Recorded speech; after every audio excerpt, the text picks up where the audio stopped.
இன்றைக்கி நாம் ராகி சேமியா புட்டு செய்யலாமா? இதில் ஒரு ஸ்பூன் உப்பு போட்டுக்கோங்க. தண்ணி விட்டு 1 நிமிஷம் ஊற வச்சுக்கோங்க.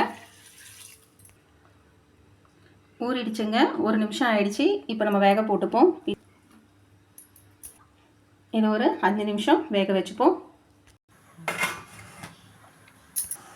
5 நிமிஷம் ஆயிடுச்சுங்க, வெந்துட்டு இருக்கோம். திறந்து பார்ப்போம்.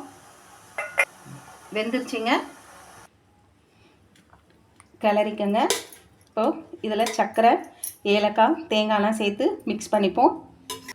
1 ஸ்பூன் நெய் விட்டுப்போம். தேவையான அளவு சர்க்கரை, ஏலக்காய் தூள், இதை ஃபஸ்ட்டு மிக்ஸ் பண்ணிப்போம். இப்போது துருவின தேங்காய் சேர்த்துப்போம். இதையும் மிக்ஸ் பண்ணிப்போம். சுவையான ராகி சேமியா புட்டு ரெடி ஆயிடுச்சுங்க.